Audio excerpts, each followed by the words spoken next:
अस्सलामुअलैकुम। मैं लुबना मालिक अपने YouTube चैनल के साथ आपकी खिदमत में हाजिर हूँ और सभी इस चीज़ को जानते हैं कि कराची में बलदियाती इंतखाबात होने जा रहे हैं और ये वही इंतखाबात हैं जिनके इनेकाद का बार बार टाला जाता रहा और बार बार यही सुनने में आता रहा कि बाज़ ग्रुप हैं या बाज़ जमातें हैं जो इन इंतखाबात का बाइकॉट कर रही हैं।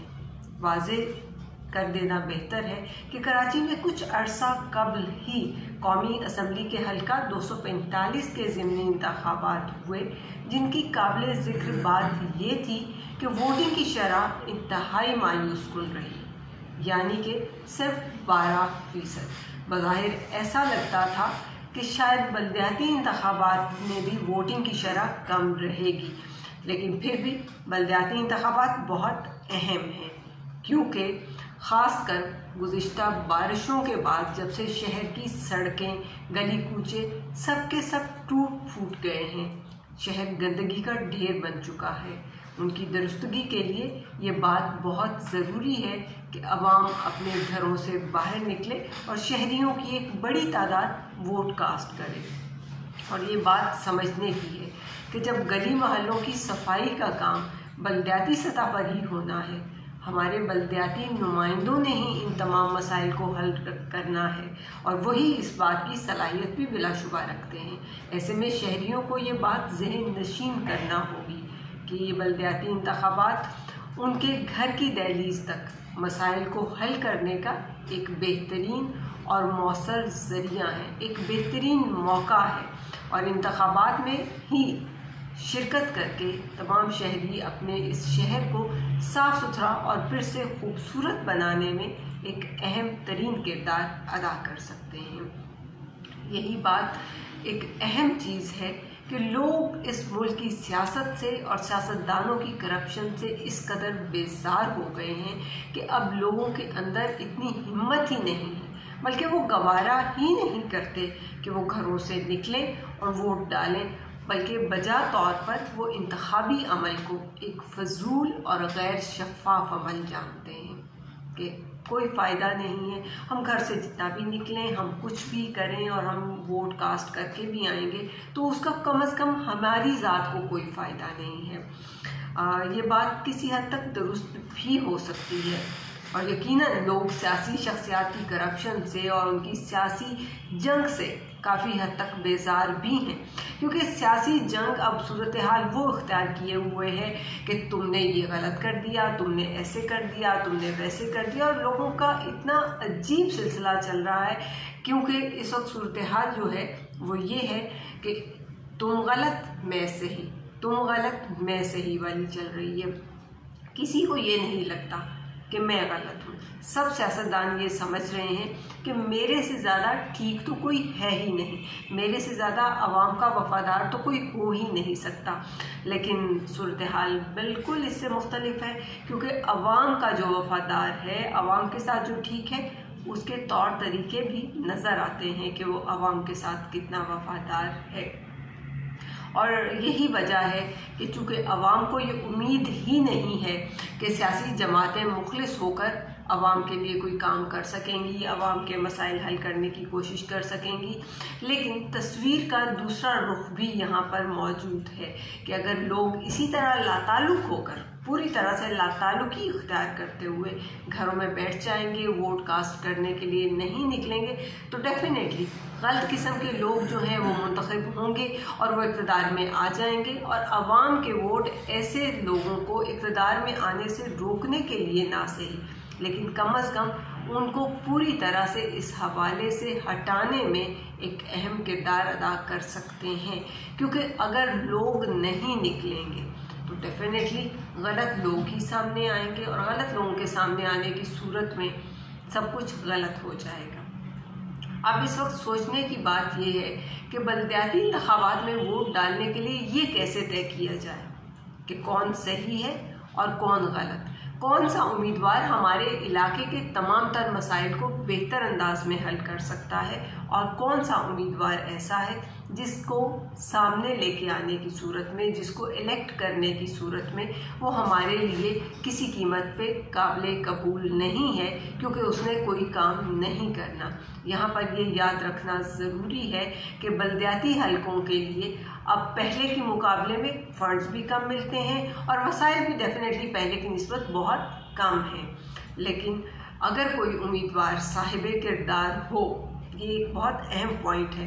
कि अगर साहिब किरदार आदमी इलेक्ट होता है तो उसकी शोहरत और ईमानदारी, अगर एक ईमानदार शख्स के तौर पर वो जाना जाता है और उस पर करप्शन के इल्ज़ामात नहीं हैं, उसका माजी इस हवाले से बिल्कुल बेदाग है,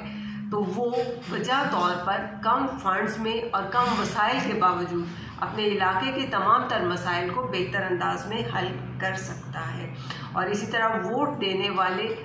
लोग जो हैं वो किसी भी उम्मीदवार का 15-20 साल रिकॉर्ड ज़रूर जाने। उन्हें पता होना चाहिए कि ये शख्स, इसका म्यार ज़िंदगी पहले क्या था और म्यार ज़िंदगी इसका नीचे आया है या ऊपर गया है, और ये किस तरह से हमारे लिए बेहतरी का बाइस बन सकता है। और ये एक चीज़ बहुत ज़्यादा नोट करने की है कि इसका पहले बैंक बैलेंस कितना हुआ करता था, इसके मालो दौलत में कितना इजाफा हुआ है या कितनी कमी हुई है। अगर ऐसा हुआ है तो यहाँ पे आकर उस शख्स का किरदार मशकूक हो जाता है, क्योंकि अगर बग़ैर किसी सोर्स के, बज़ाहिर बग़ैर किसी सोर्स के उसकी आमदन में इजाफा हुआ है और वो दिन रात तरक्की की मनाजिल तय करता गया है और घर भी बड़ा सा बन गया है, बंगला तामीर हो गया है और उसकी आए रोज़ नई से नई गाड़ियाँ जिनमें वो घूमता फिरता है, तो डेफिनेटली वो ऐसे लोग जो हैं उनको हम अपने मसाइल के हवाले से क्या बताएं, क्योंकि वो हमारे मसाइल हल करने की तरफ आएंगे ही नहीं। उनका इंटरेस्ट ही डेफिनेटली कुछ और होता है। और एक मसला बल्दियाती इदारों के इख्तियारात का भी है कि माजी में मुंतखब अरकान शहर के मसाइल हल करने में नाकामी की वजह इख्तियारात का ना होना बताते रहे हैं। चुनाचे अब हमने ऐसे उम्मीदवारों का इंतखाब करना है जो इदारों के इख्तियारात में इजाफे का मुतालबा भी करें, लेकिन साथ ही साथ फ़ंड्स जो दस्तयाब हों और अपने तमाम वसाइल से शहर के तमाम मसाइल हल करने का भी अहद करें, क्योंकि इख्तियारात का मसला तो बहुत तवील है, जबकि शहर के मसाइल फौरी तौर पर हल करने की ज़रूरत है। क्योंकि शहर कायद एक ऐसी जगह है, एक ऐसा शहर है जिसको बहरहाल सामने नज़र आना इस अंदाज में चाहिए कि सबको ये पता चले कि हाँ, ये शहर कायद ही है। और यहाँ पर चूँकि वोटर को चाहिए कि वो ये देखे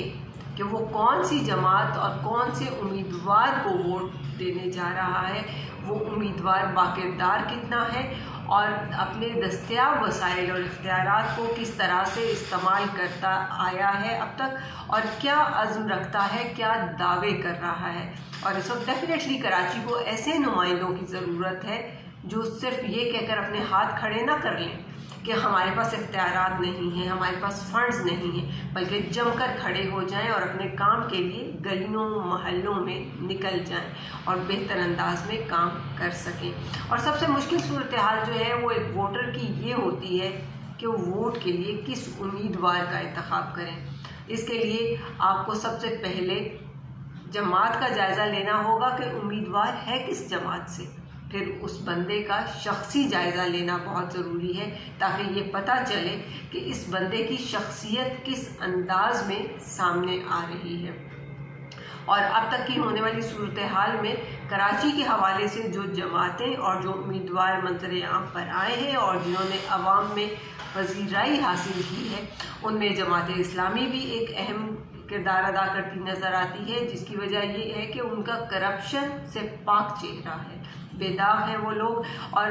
बल्कि साथ ही साथ वो कराची के मसाइल पे चूँकि आवाज़ उठाते रहे हैं तो इस हवाले से भी अवाम उन्हें पसंद कर रही है। और यहाँ पे पाकिस्तान तहरीक इंसाफ भी सामने नज़र आती है, बहुत सारे लोग उनके वोटों के लिए निकले हुए हैं, ख़ास तौर पे शोबिस के बहुत सारे नुमाइंदे जो हैं वो वोट मांग रहे हैं पाकिस्तान तहरीक इंसाफ के किरदारों के लिए। और शहरी भी ये बात समझते हैं कि अब वाकिरदार बंदा लाकर और करप्शन से पाक माजी वाला शख्स लाकर ही इस शहर के मसाइल हल किए जा सकते हैं, क्योंकि बहैसियत वोटर मायूसी छोड़कर आकर वोट डालकर ही वाकिरदार लोगों का इंतखाब करके अपने शहर को बेहतर बनाया जा सकता है। क्योंकि कल कोई भी शिकवा करने से बहुत बेहतर ये है कि आज के दिन वोट का बेहतरीन अंदाज में इंतखाब कर लिया जाए। मेरी तमाम कराची वालों से इस्तदा है कि आप लोग निकलिए और ऐसे शख्स का, ऐसे किरदार का इंतखाब कीजिए जो आपके लिए और आपके शहर के लिए बेहतरी और कामयाबी का बाइस बने। पाकिस्तान जिंदाबाद, पाकिस्तानी अवाम पाइंदाबाद।